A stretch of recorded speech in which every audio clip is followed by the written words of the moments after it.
Alarms tore through the facility before I even opened my eyes. Red light spilled across the ceiling of my small room, pulsing in fast, angry bursts. I sat up already knowing something had gone wrong in the enclosure wing, because that alarm only meant one thing. Something big was awake and moving. I pulled on one boot, grabbed my jacket, and ran into the hallway barefoot on one side, my footsteps slapping against the cold metal floor.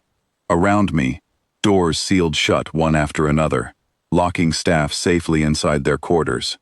I was the only one running toward the noise instead of away from it. My name is Ellis Grant, and I work at a research station built to study creatures too dangerous for any normal zoo or laboratory. We call it the Veil Facility.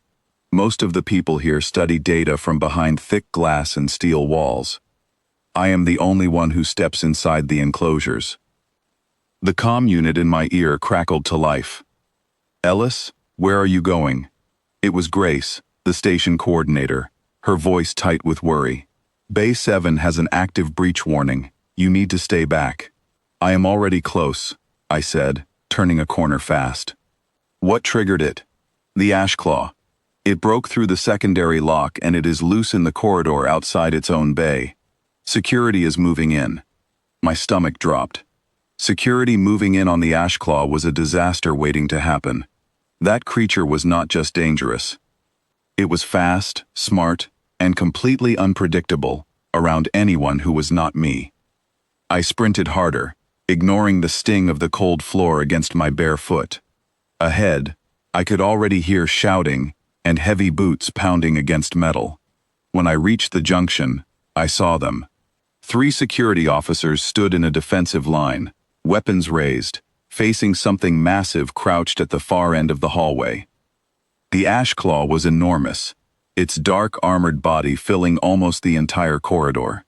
12 eyes glowed faintly under the emergency lighting, all of them locked onto the officers in front of it. Its claws scraped against the floor, leaving deep grooves in the metal. "Everyone stand down," I shouted, raising both hands as I stepped forward. "Ellis, get back," one of the officers snapped, not lowering his weapon. "This thing just broke through reinforced steel. It is not safe. If you fire on it, it will panic, and this hallway becomes a death trap for all of us," I said, keeping my voice steady even though my heart was hammering. "Let me handle it, please." Grace's voice returned in my ear, sharp and urgent. "Ellis, security has authorization to use force if the creature advances another 2 meters. "Then give me those 2 meters, I said, already walking forward, slow and calm, hands open and empty. The ash claw's eyes shifted toward me the moment I moved. Its whole body tensed, but it did not charge. Instead, it let out a low, rumbling sound that echoed through the corridor like a warning to everyone but me. "Hey," I said softly, taking another step. "I know this place is loud right now. I know it feels like everything is closing in. But you know me." The officers behind me stayed frozen, weapons still raised but no longer inching forward. I could feel their tension pressing against my back like a physical weight. The ash claw shifted its weight, claws digging into the floor plating, but it did not lunge. Its enormous head lowered slightly, eyes narrowing as it studied me the way it always did, like it was deciding whether I was still someone it could trust. I took another slow step, then knelt down onto one knee, making myself smaller, less threatening. Around me, the alarms kept blaring, red light flashing across the creature's armored plates in rapid pulses. "What happened back there?" I asked quietly, even though I knew it could not understand my words the way another person would. "Something scared you enough to break through steel. That takes a lot." The ash claw's claws scraped the floor again, but softer this time. Its massive chest rose and fell with heavy, controlled breaths.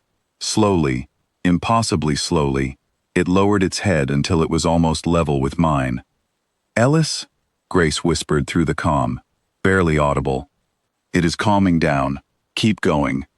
I reached into my jacket pocket, moving carefully, and pulled out a small container of dried meat I always carried for moments exactly like this. I held it out at arm's length, letting the creature see it clearly. The ash claw's nostrils flared as it caught the scent. For a long moment, nothing happened. Then, with careful, deliberate movement, it extended one massive claw and took the offering from my open palm without so much as brushing my skin. A collective breath released behind me. I heard one of the officers lower his weapon slightly, though none of them moved from their position. "Good," I murmured. "That is good. Now let us figure out what set you off." I turned my head slightly toward the officers without breaking my position. Someone check the enclosure. Something must have triggered this. It did not just decide to break out for no reason. One officer spoke quickly into his own comm, relaying the request. Within moments, another voice came back, tense and confused. "There is a coolant leak near the enclosure's rear wall," the voice reported. "The temperature spiked fast, almost like a fire warning.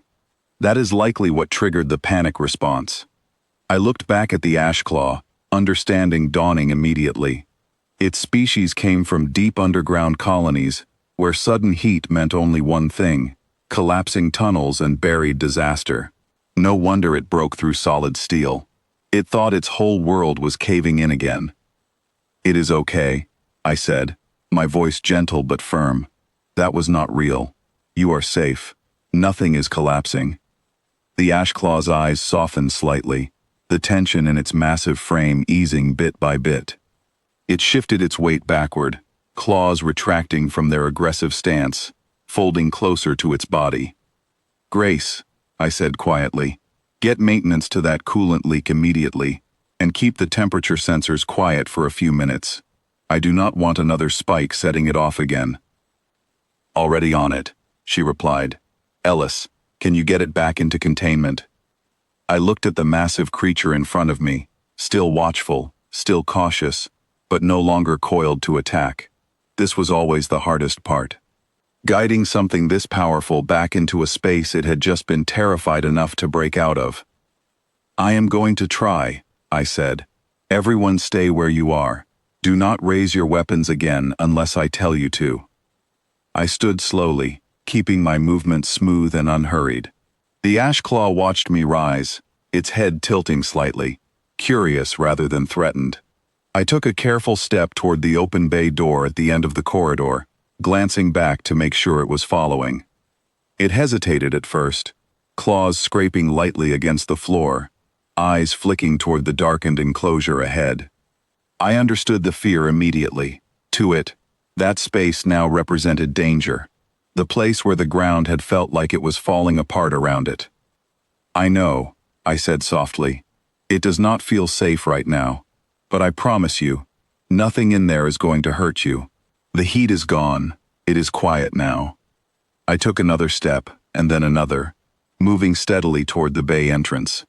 Slowly, the ash claw began to follow, its massive form moving with surprising grace despite its size, claws now barely touching the ground as it padded forward. We reached the entrance together, and I stepped inside first, letting it see me enter without hesitation. The enclosure was dim, cooler now that the coolant leak had been addressed, the earlier chaos completely gone. I walked to the center of the space and turned to face the doorway. The ash claw paused at the threshold, eyes scanning the room carefully. For a long, tense moment, it did not move. Behind it, I could hear the officers still waiting in the corridor, silent and watchful. "Come on," I said gently, kneeling down again, holding out another small piece of dried meat. "It is safe. I would not bring you back here if it was not." Slowly, deliberately, the creature stepped inside, its claws making soft sounds against the enclosure floor instead of the frantic scraping from before. It moved toward me, lowered its massive head, and took the offering just as calmly as before. "There you go," I whispered, allowing myself to breathe properly for the first time since the alarm started. "See? Nothing here is collapsing. You are okay." Behind me, I heard the heavy containment door begin to slide shut, sealing safely into place. The ash claw did not react with fear this time. Instead, it settled down onto the floor, curling its massive body close, eyes slowly drifting shut one pair at a time. I stayed a while longer, sitting quietly near it, until its breathing evened out completely, until the last flicker of tension left its enormous frame.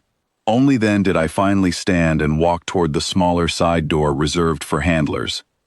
Grace was waiting on the other side when I stepped out, her face pale with relief.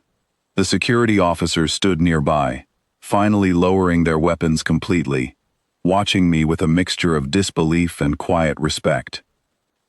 "You just talked down something that broke through reinforced steel," Grace said, shaking her head slowly. "Do you understand how dangerous that was?" "I understand it was scared," I said simply, glancing back at the sealed containment door. "Sometimes that is all it takes. Something big and powerful gets frightened, and everyone forgets that fear is still fear, no matter how big the creature holding it happens to be." Grace studied me for a long moment before finally nodding, some of the tension leaving her shoulders. "Get that maintenance report finished, and then get some rest. You have earned it."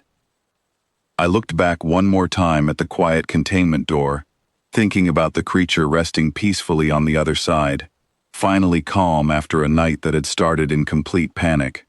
Whatever fear had driven it to break through solid steel, whatever memory of collapsing tunnels had been triggered by that sudden heat, it was over now. As I walked away down the corridor, the alarms finally silent, the red emergency lights fading back to the normal soft glow of the station, I found myself smiling, despite the exhaustion pulling at my body. This was why I stayed here, in a place most people found too dangerous to even walk through. Because somewhere behind these thick walls, something enormous and terrifying had just learned, once again, that not everyone bigger than itself wanted to hurt it. And that lesson, small as it seemed, was worth every risk I had taken that night.